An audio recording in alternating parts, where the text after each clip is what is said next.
तो आइए आगे बढ़ते हैं। गांधी जी भी कम व्यस्त नहीं रहते थे। दर्शनार्थियों की भीड़ तो उन्हें घेरे ही रहती, मुलाकातियों की भी तांता बधा रहता। देश विदेश के अनेक पेचीदा मामलों पर विचार विनिमय होता, अखबारों के लिए लेख लिखे जाते, किंतु फिर भी न तो गांधी जी की प्रार्थना सभा के समय में हेर फेर होता और न उनके प्रातः भ्रमण में ही बाधा आती थी। यही नहीं, दुनिया के कोने कोने से भेजे गए पत्रों का जवाब भी वह अक्सर हाथों से ही लिखकर देते हैं। तो यहाँ कहानीकार हमें हमें गांधी जी के बारे में बताते हुए गांधी जी का उदाहरण प्रस्तुत करते हुए कहते हैं कि गांधी जी का जो जीवन था वह भी व्यस्तता से भी भरा पड़ा था। उनके दर्शन करने वाले आने वाले लोगों की संख्या बहुत बड़ी थी एवं उनसे जो मुलाकात करने वाले लोग आते थे उनकी हमेशा भीड़ ही लगी रहती थी एवं उनके पास विदेश से बड़ी मुश्किल भरे मामले भी आते थे, जिस पर गांधी जी अपने विचार भी देते थे एवं वे अखबार के लिए लिखते भी थे। इन सारी व्यस्तता के बावजूद भी गांधी जी अपने लिए भ्रमण यानी घूमने के सुबह जो घूमते हैं अपने लिए वह समय निकाल लेते थे एवं जो उनकी प्रार्थना सभा होती थी उसका जो भी समय होता था वह उस समय में कभी बाधा आने नहीं देते थे।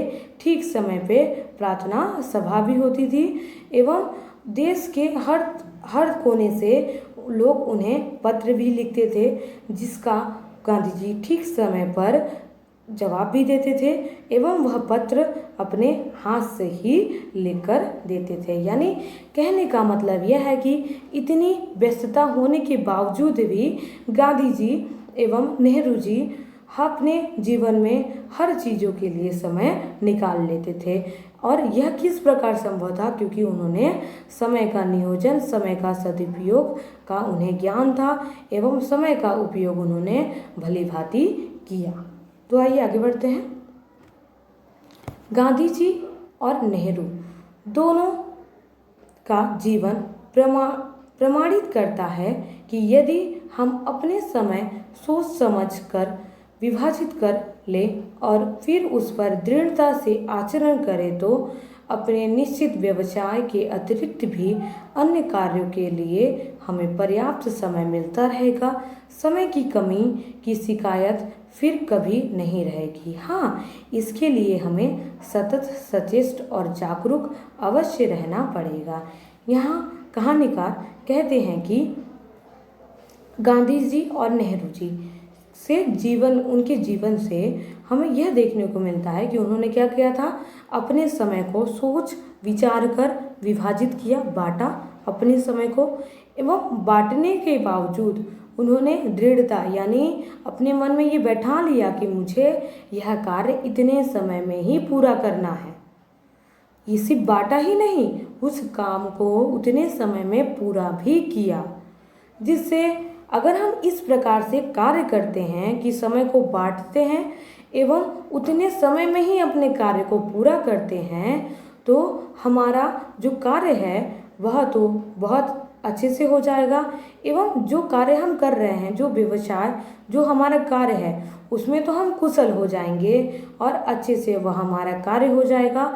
लेकिन अन्य कार्य और भी तो समय मिलेगा जिसमें हम और भी कार्य कर सकते हैं और हम कभी शिकायत तब नहीं करेंगे कि मेरे पास समय नहीं मिल पाता मुझे और समय की मुझे कमी रहती है। लेकिन समय का विभाजन करना और सोच समझ कर विभाजन करना और उसके अनुसार ही कार्य करने के लिए हमें जागरूक रहना पड़ेगा कि हाँ, इतने समय में मुझे यह कार्य करना है।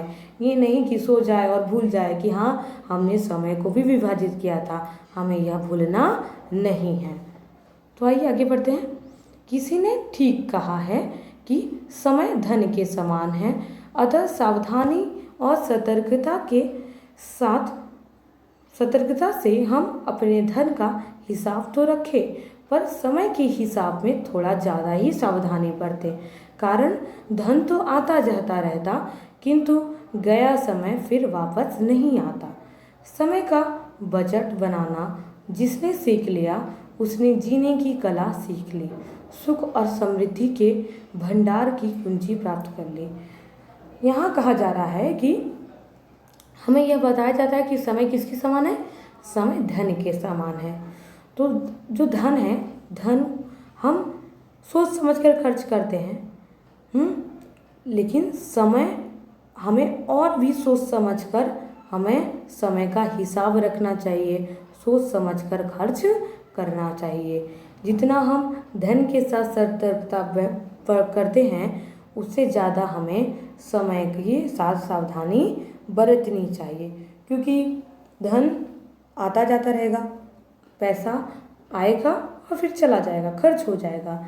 लेकिन जो टाइम बीत जाएगा, जो समय बीत जाएगा, वह क्या वापस आएगा? क्या नहीं आएगा। अभी आपका विद्यार्थी जीवन, क्या फिर वह यह वापस आएगा? नहीं आएगा।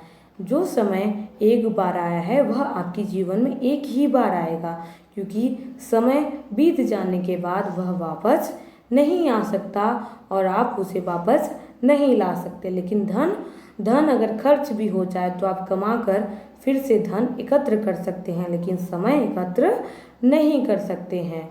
एवं यहाँ पे समर बहादुर सिंह कहते हैं कि अगर हम समय का बजट बनाना सीख लिए तो समय हम जीने का कला हम सीख लिए, सुख समृद्धि तब हमारे पास हो जाएगी। अगर हम समय का ठीक प्रकार से उपयोग करें एवं समय के अनुसार कार्य करें तो सुख एवं समृद्धि की भंडार की हमें प्राप्ति हो जाएगी। तो आइए आगे बढ़ते हैं। समय विभाजन के अनुसार काम करने पर हम देखेंगे कि हमारे जीवन की व्यस्तता के बीच भी कितनी निश्चिंतता आ जाती है। सभी काम सुचारू रूप से निश्चित समय पर अनायास होते चलते हैं। कसरत के लिए समय निकल आता है, आध्यात्मिक मनन चिंतन के लिए भी और पठन पाठन के लिए भी। यही नहीं, अपने व्यवसाय में भी हम पहले से कहीं अधिक कुशल, कहीं अधिक सक्षम बन जाते हैं। सारी उतावली, सारी परेशानी न जाने कहाँ काफिर हो जाती है। यहाँ काफुर का अर्थ है गायब हो जाना।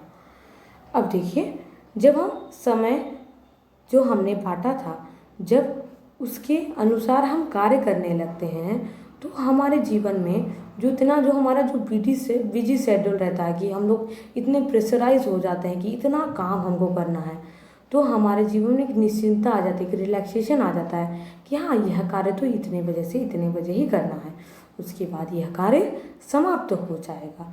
और हर कार्य के लिए हमें टाइम मिल जाता है, समय मिल जाता है, जिसके अनुसार हम हर कार्य समय से कर पाते हैं।